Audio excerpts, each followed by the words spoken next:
I am starting it's evening my dear students. बेटा आपका new subject along with the new passion, along with the new enthusiasm, आपका new subject start हो चुका है एक नए शौक के साथ। और कल हमने न्यू सब्जेक्ट स्टार्ट किया था इकोनॉमिक्स में। अब तक सिर्फ एक लेक्चर हुआ है और एक क्वेश्चन हमने किया है। आज की बात करूं ना, एज ऑन 10th जुलाई, आज सेकंड क्वेश्चन स्टार्ट कर रहा हूं और सेकंड क्वेश्चन आपका मोस्ट इंपॉर्टेंट है। मोस्ट बेटा फर्स्ट क्वेश्चन आपका कम इंपॉर्टेंट है, वो सिर्फ इंट्रोडक्शन था, वो टर्म्स थे, उसमें से ग्रामर आ सकता है, उसके कॉन्सेप्ट आ सकते हैं। पर सेकंड क्वेश्चन की बात करूं ना तो वो शॉर्ट नोट्स और आंसर द फॉलोइंग के लिए बहुत इंपॉर्टेंट है। देखिए स्टार्ट कर रहा हूं, स्ट्रेट हो जाइए, बैकबोन को एकदम स्ट्रेट कीजिए और पूरा कंसंट्रेशन यहाँ पे घर पे क्या चल रहा है, कौन सी बातें चल रही है, उन बातों से आप लेक्चर के टाइम पे कनेक्ट मत रहिए। देखिए बेटा इकोनॉमिक्स काफी वास्ट वर्ड है और वास्ट कॉन्सेप्ट है, वास्ट यानी लेंथी वर्ड है, कॉन्सेप्ट्स बहुत है। पूरी इकोनॉमिक्स को दो टुकड़ों में तोड़ा गया, 2 pieces। बर्थडे के टाइम पे आप केक को 2 टुकड़ों में तोड़ोगे ना तो आपका केक डिवाइड हो जाएगा। एक पीस, छोटा सा piece, micro economics, MICRO, micro. बेटा चिप पे, चिप मोबाइल में जो चिप हम इंसर्ट करते हैं ना, चिप पे वर्ड लिखा रहता है माइक्रो SD, यानी एकदम छोटा सा इकोनॉमिक्स का हिस्सा। मैक्रो बड़ा हिस्सा जिसमें बड़ी बातें आएंगी, जिसमें पूरा देश आएगा, जिसमें पूरी पब्लिक आएगी, पूरी पॉपुलेशन आएगी। और अगर मैं छोटे हिस्से की बात करूं तो एक घर में क्या चल रहा है, एक पर्सन की इनकम क्या, एक पर्सन का खर्चा कितना, एक पर्सन की सेविंग कितनी, यानी मैं माइक्रो इकोनॉमिक्स की बात कर रहा हूं।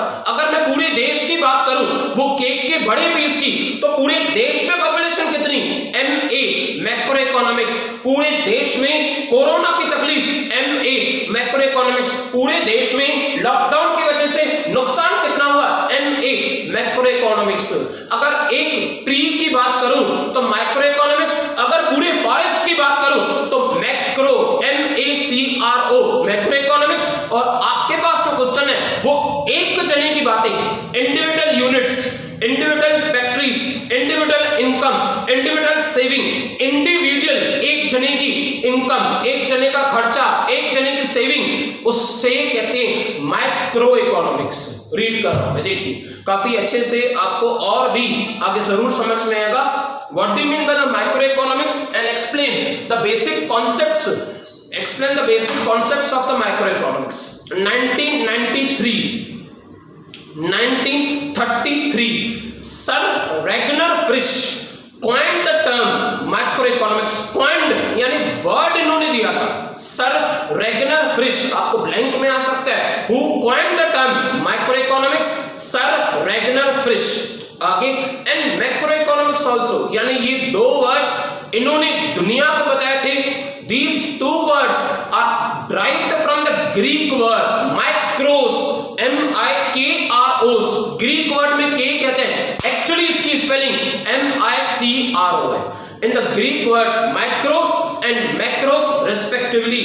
micros यानी एकदम छोटी बातें, small, micro SD card, chip कैसे होती है, मैक्रो यानी बड़ी बातें, लार्ज बड़ी बातें जो देश से रिलेटेड हो, बड़ी बातें जो पूरी पॉपुलेशन से रिलेटेड हो। आगे ये काफी इजी है क्वेश्चन और सच बताऊं तो इंटरेस्टिंग भी है, इंटरेस्टिंग। बेटा फर्स्ट क्वेश्चन थोड़ा सा रफ था, थोड़ा सा रॉ था, रॉ में एग्जाम्पल ज्यादा नहीं होते और यहां से आपके पूरे क्वेश्चंस, यहां से आपकी पूरी इकोनॉमिक्स इंटरेस्टिंग है। आगे माइक्रो इकोनॉमिक्स के लिए इन्होंने बताया micro economics means small particle, एकदम पार्टिकल। देखो पार्टिकल से मुझे वर्ड याद आ रहा है, पार्टिकल वर्ड से मुझे याद आ रहा है बेटा, जब पर्टिकुलरली मैं, हम कह सकते हैं या मैं कहूं, जब हम 10th स्टैंडर्ड में थे ना, बट नेचुरल साथ में नहीं थे, जब हम 10th स्टैंडर्ड में थे ना बेटा, तब टीचर हमें वो लेबोरेटरी में लेके जाती थी और लेबोरेटरी में जाके माइक्रोस्कोप पे, वो लिड पे हम बैठ के डिटेल स्टडी करते थे। याद करो वो टीचर को, आप 10th स्टैंडर्ड की बात बता रहा हूं, आप वो साइंस की टीचर याद करो जो आपको लेबोरेटरी में लेके जा रही थी और आपको लेबोरेटरी में कहा गया था कि हर कोई माइक्रोस्कोपिक में उसे डिटेल में देखे। उसी तरह से आप देश को अगर माइक्रोस्कोपिक में देख रहे हो ना तो उसे कहते हैं economics. Micro economics deals with the behaviour of the individual, एक एक आदमी का बिहेवियर, एक एक आदमी का खर्चा, एक एक आदमी की इनकम। अगर आप इंडिविजुअल किसी इंसान को डिटेल स्टडी एनालिसिस कर रहे हो, समाज को एनालिसिस कर रहे हो इंडिविजुअली, यानी आप माइक्रो इकोनॉमिक्स कर रहे हो। आगे वेरिएबल सच एज हाउसहोल्ड, कोई एक घर की स्टडी, वर्कर कोई एक वर्कर उसकी इनकम, इंडस्ट्री कोई एक इंडस्ट्री, फर्म कोई पर्टिकुलर एक फर्म या कोई factory etcetera. Definition Kenneth Golding famous economist है, उन्होंने डेफिनेशन बताया micro economics is the study. आप स्टडी कर रहे हो, देखो स्टडी करना है क्या बेटा, जो आप स्टडी करते हो वो करना, ये स्टडी करना यानी ऑब्जर्वेशन। माइक्रो इकोनॉमिक्स एक ऑब्जर्वेशन है किसकी, पर्टिकुलर फर्म की, एक कंपनी, पर्टिकुलर हाउस होल्ड, एक घर को स्टडी कर रहा, इंडिविजुअल प्राइसेस, टमाटो की प्राइसेस कितनी है, पोटैटोस की प्राइसेस कितनी है, वेजेस, पर्टिकुलर वर्कर वेजेस कितनी कमा रहा है, इनकम कितनी है, इंडिविजुअल इंडस्ट्रीज, पर्टिकुलर कमोडिटीज। ये सारी बातें डेफिनेशन में लिखी हुई है, इजी है। Micro economics is the study of individual units, individual prices, individual incomes, individual expenditure, individual house hold etcetera. Easy है डेफिनेशन बेटा।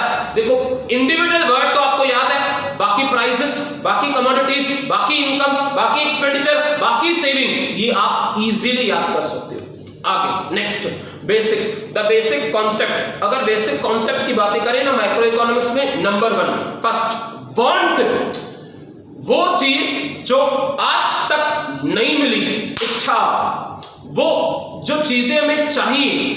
मुझे मन है कि मैं मर्सिडीज कार परचेस करूं, मर्सिडीज मेबैक S650, 4 करोड़ की कार है, इच्छा बहुत है पर उतने पैसे नहीं है। इट मींस जिन बातों के लिए पैसे नहीं है पर जो मन कर रहा है उसे कहते हैं वांट। आज तक जो चीजें मिली नहीं ना वो वांट में काउंट होती है। देखिए जैसे number 1 wants, in the common language want can be referred as a need. Common language में नीड कह सकते, जरूरत है, बट इन इकोनॉमिक्स वांट्स यानी लैक ऑफ सेटिस्फेक्शन। मुझे सेटिस्फेक्शन नहीं मिला, मैंने कार नहीं खरीदी है, इट मींस मर्सिडीज परचेस करना मेरी वांट है। I want a Mercedes Maybach. आगे this feeling enables the individual of a satisfy his wants. Micro economics हमें बता रही है कि एक एक इंसान अपनी वांट्स कैसे पूरी करता है। कम पैसे होने के बावजूद भी हम कैसे खुश रहते हैं और अपने पैसों को कैसे अलग अलग जगहों पे प्रॉपरली यूटिलाइज करते हैं, उसे कहते हैं human behaviour. Second goods and services. देखो गुड्स अलग चीज है, सर्विस अलग चीज है। बेस्ट एग्जांपल दूं, बेस्ट आपने एसी परचेज की, AC is a goods, AC में से आपको कूलिंग आ रही है, is a service। फिर से रिपीट कर रहा हूं, गुड्स और सर्विसेज का best of the best example है आपने मित्सुबिशी की, मित्सुबिशी बेस्ट कंपनी है, मित्सुबिशी कंपनी की AC परचेज की, तो बेटा AC आप AC को टच कर सकते हो, फील कर सकते हो, AC गुड्स है, उसमें से कूलिंग आ रही है, दैट्स अ सर्विस। और जब कूलिंग नहीं आती है ना तो आप खुद कहते हो कि शायद उसकी प्रॉपरली सर्विस नहीं कर रही, उसे कहते हैं गुड्स और सर्विसेज। देखिए these are the popular terms of economics, ये क्लियरली पॉपुलर टर्म्स है इकोनॉमिक्स में। Anything that satisfy human wants, हमारी कोई इच्छा पूरी करे, मर्सिडीज कार गुड्स है, called as a goods. It has a material existence such as a chalk used by the teacher। chalk यानी simply जो chalk की बातें करते हैं ना, तो बेटा जो chalk होता है ना, chalk can be seen, chalk can be touched, उसे कहते हैं material, material यानी कि goods। Next, service also satisfy human wants but do not have any material existence। AC में से कूलिंग आ रही है, कूलिंग को पकड़ के तो नहीं सकते ना, पकड़ के रख तो नहीं सकते, पैक तो नहीं कर सकते, जैसे मटेरियल का एग्जिस्टेंस नहीं हो। Example teaching is offered by teacher, जो आपको मैं ऑनलाइन पढ़ा रहा हूं वो सर्विस है। आपके हाथ में मोबाइल है वो गुड्स है, आप ऑनलाइन देख रहे हो, सुन रहे हो, समझ रहे हो, वो सर्विस है। आपके हाथ में मोबाइल है, वो गुड्स है। थर्ड की बात करें, यूटिलिटी। देखो, बहुत प्यास के बाद, after the 3 hours of thirst, मुझे जाके कहां पे ग्लास ऑफ वाटर मिला। मैं 3 hours से बहुत प्यास में था, मुझे काफी प्यास लगी थी, थर्स्ट, और थर्स्ट के बाद मुझे 3 hours के बाद कहां पे पानी का एक ग्लास मिला। और पानी पीने के बाद मुझे बताओ, पानी पीने के बाद जो सेटिस्फेक्शन आया ना, उस सेटिस्फेक्शन की ताकत को, उस पानी में जो पावर है, उसे कहते हैं utility. Utility and satisfaction is a different words. पानी पीने के बाद सेटिस्फाई हुए, पर पानी में ऐसा क्या है जो प्यास बुझा रहा है? यूटिलिटी।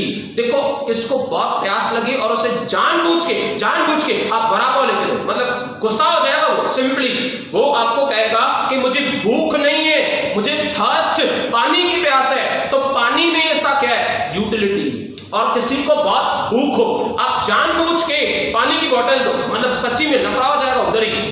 आप उसे वड़ा पाव परचेस करके दो, आप उसे नाश्ता खरीद के दो, आप उसे कुछ खाना लेके दो होटल से, 100% दुआ देगा आपको, क्योंकि वो खाने में, वो नाश्ते में क्या है? वो पावर है जो हंगर मिटा सके। पानी में वो क्या है? वो पावर है जो थर्स्ट मिटा सके। उसे कहते हैं यूटिलिटी।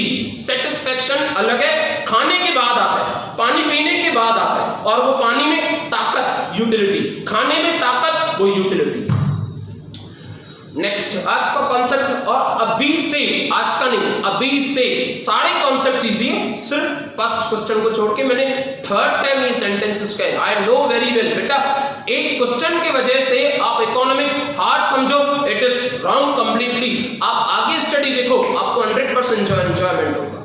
देखिए, value has a 2 approach, value in use and value in exchange. Value in use, देखो ना, डायमंड हमारे लिए, डायमंड, हीरा, बेटा डायमंड हमारे लिए यूजफुल भी नहीं है, बट देन ऑल्सो डायमंड बहुत कॉस्टली है। पानी हमारे लिए बहुत यूजफुल है, और पानी इतना सस्ता। वैल्यू इन यूज, समझ में नहीं आता है कि हीरा हमारे लिए यूजफुल भी नहीं, हमारे पास डायमंड, मुझे डायमंड नहीं है, आपके घर पे शायद हो या नहीं भी हो, तभी भी तो हम खुशी से जी रहे हैं ना। पानी घर पे नहीं हो ना, तो हम जी नहीं पाए। Value in use. Value in exchange, 20 रुपए रखी और पानी की बोतल खरीदी, वैल्यू इन एक्सचेंज। 20 रुपया रखा और पानी का बोतल परचेस किया, 10 रुपीज रखा और डेयरी मिल्क चॉकलेट परचेस किया, वैल्यू इन एक्सचेंज लिखा हुआ है, क्लियरली लिखा हुआ है। वैल्यू इन यूज और वैल्यू इन एक्सचेंज को काफी अच्छे से उन्होंने समझाया। It refers to the worth of a commodity. Worth क्या है वो चीज का? In simple words, it is usefulness of a commodity that no one has to pay the price for the sunshine. धूप मिल रही है, जरूरी है जीने के लिए, हमारे लिए, प्लांट्स के लिए, पर उसके लिए कोई रकम हम नहीं चुका रहे, और वो हद से ज्यादा जरूरी है। पानी इतना जरूरी, सस्ता। डायमंड बिल्कुल भी जरूरी नहीं, just for the show of a standard of living. उसकी value 2 crore, 2 CR, but immense, huge worth है उसका for a life, can never be doubted. In economics language, sunshine has a high value in use. It is example of free of God, gift of God है वो। इन्होंने sunshine पे example दिया, मैंने water पे example दिया, both are natural resources. Next, value in exchange. बेटा आप 1 लाख रुपीस की आईफोन परचेस करो, 10 लाख रुपीस की कार परचेस करो, 1 करोड़ का घर परचेस करो, it's value in exchange. 1 crore का चेक दिया तो चाबियां मिली, see for cheque, see for घर की चाबियां। 10 लाख का चेक दिया तो सी फॉर चाबियां, सी फॉर कार। 10,000 रुपए दिए तो मोबाइल खरीदी, 10 लाख दिए तो कार खरीदा, 10 करोड़ दिए तो घर खरीदा। सिंपली लाखों रुपए दिए, मोबाइल मिली, 10 लाख दिए, कार मिली, 1 करोड़ दिया, घर मिला। वैल्यू इन एक्सचेंज कहते हैं उसे। आपने पैसों के एक्सचेंज में क्या लिया, और जो लिया उसके एक्सचेंज में क्या दिया, पैसे। It refers to the worth of a commodity और service expressed in the term of another commodity, एक चीज की जगह दूसरी चीज। नेक्स्ट की अगर बात करें तो थोड़ा सा आंसर तो लेंदी है पर काफी इजी है। नेक्स्ट, वैल्यू इन एक्सचेंज हमारा हो चुका है, वैल्यू इन यूज भी हमारा हो चुका है। देखिए 8 water and diamond paradox of values, already best है, ऑलरेडी समझा है, ऑलरेडी मैंने आपको वैल्यू इन यूज में ऑलरेडी इसका एग्जांपल दिया, वही लिखा हुआ है। Some commodities have high value in use, पानी यूजफुल बहुत है, प्यास बहुत लगी है, पर सिर्फ 20 रुपीस की बोतल, सिर्फ 10 रुपीस की बोतल, डायमंड बिल्कुल जरूरी नहीं है, 2 CR 5 CR 50 lakhs 1 करोड़, ये बात अभी तक समझ में नहीं है। कंफ्यूजन इसी में पृथ्वी में नहीं करती, CID में कंफ्यूजन देखा है आपने दया के साथ, that's called as a value in use. भी कंफ्यूजन है, ये कैसे, ऐसे कैसे लिखा हुआ है। Some commodities have a high value in use but low exchange values, example water, whereas the commodity have a low value in use but high exchange value। Diamond जिसका यूज कम है, पैसे ज्यादा, पानी का यूज ज्यादा, पैसे कम, लिखा हुआ है क्लियरली। आप रिटर्न प्रैक्टिस जरूर करना, बहुत बेस्ट है ये क्वेश्चन। नेक्स्ट, वेल्थ, ऐसी कोई भी चीज जिसे आप पैसों से खरीद सकते हो, वो चीज आपकी वेल्थ बन सकती है। आप प्रॉपर्टी खरीद सकते हो, property is a part of wealth, property wealth नहीं है, प्रॉपर्टी पूरी वेल्थ का हिस्सा है। क्लास में बेंचेस है, benches is a part of wealth, एक क्लास है, पूरी प्रॉपर्टी है, is a part of wealth लिखा हुआ है। Wealth refers to the anything which has a market value and can be exchanged for money, जो पैसों से एक्सचेंज हो सके उसे कहते हैं वेल्थ। देखो ना, हम कहते हैं आप वेल्दी पर्सन हो, वेल्दी यानी आपके पास ऐसी बहुत सारी चीजें और बहुत महंगी चीजें जो आपने पैसों से खरीदी है। Next, personal income, simple. If I am earning rupees 50,000 per month by all sources of income, मैं एग्जाम्पल दे रहा हूं बेटा, मैं 50,000 रुपया कमा रहा हूं अलग अलग जगहों से मिला के, it means 50,000 per month is my personal income. छोटा सा कॉन्सेप्ट है, बहुत easy. Earnings received by the person from all sources, कहां से रेंट आ रही है, कहां से स्टूडेंट की फीस आ रही है, कहां से मुझे इंटरेस्ट आ रहा है, तीनों चीजें मिला के 50,000 रुपीज मुझे हर मंथ आ रहे, यानी 50,000 मेरी हर मंथ की पर्सनल इनकम है। पूरे साल की 12 महीनों की 6 लाख रुपया होती है, 6 lakhs पर एनम यानी ईयर। यहां पे सिर्फ आपको जनरली बताया, मंथ और ईयर नहीं दिए गए। Earnings received by the person from the all sources are called as a personal income. Next, personal disposable income। आप कितना खर्च कर रहे हो मैकडॉनल्ड्स पे, आप कितना खर्च कर रहे हो डोमिनोज पे, आप कितना खर्च कर रहे हो थम्स अप पे, आप कितना खर्च कर रहे हो ब्रांडेड कपड़ों पे, उसे कहते हैं पर्सनल डिस्पोजेबल, यानी जो कमाई का हिस्सा आप खर्च कर रहे हो उसे कहते हैं डिस्पोजेबल। आप पिज्जा पे खर्च कर रहे हो, आप मैकडी पे खर्च कर रहे हो, और बेटा और भी चीजें होगी आपको बहुत अच्छे से पता। अच्छा, आप कपड़ों पे खर्च कर रहे हो, आप शॉपिंग कर रहे हो, that's income, it's called as disposable. Income क्यों है, वो तो खर्च है ना, तो इनकम डिस्पोज हो रही है, वो आपके पैसे खर्च हो रहे हैं, उसे कहते हैं डिस्पोजेबल इनकम लिखा हुआ है। It is the part of the personal income which is left over the payment of taxes such as income tax और wealth tax। जो गवर्नमेंट को टैक्स बचने के बाद हमें पैसे बच रहे हैं उसे कहते हैं पर्सनल इनकम। यानी मैंने 50,000 कमाए और 50,000 में से 5,000 रुपीज टैक्स पे की गवर्नमेंट को, टैक्स गवर्नमेंट का हक है इनकम का नाम है। तो बाकी 45,000 क्या है, बाकी 45,000 मेरी PDI पर्सनल डिस्पोजेबल इनकम है। नेक्स्ट की बात करें बेटा, प्रोडक्शन। देखो प्रोडक्शन तो believe me, P for production, P for pencil, P for production, P for pencil. वो शार्पनर अगर नहीं होता ना तो आप पेंसिल शार्प नहीं कर सकते। P for production, P for pencil. आप शार्प कर रहे हो यानी आप प्रोडक्शन कर रहे हो। मैंने शार्पनर को प्रोडक्शन नहीं कहा, मैंने पेंसिल को कहा। एक्चुअली वो शार्पनर मशीनरी है और प्रोडक्शन मशीनरी से होती है, but P for production, P for pencil याद कराने के लिए कहा है कि पेंसिल प्रोड्यूस हो रही है, शार्पनर नहीं होता तो पेंसिल प्रोड्यूस नहीं होती, मशीनें नहीं होती, गुड्स नहीं बनते, मशीनें नहीं होती, सॉल्ट नहीं बनता, सॉल्ट नहीं होता तो खाना हमें सॉल्ट लेस लगता, फीका लगता। Production is a creation of a utility. There are 4 factors of production. 4 बातों की सबसे ज्यादा जरूरत और सबसे ज्यादा मदद है। लैंड, जमीन नहीं होती, लैंड जमीन नहीं होती तो फैक्ट्री नहीं बन पाती। लेबर, वर्कर्स नहीं होते, काम नहीं होता।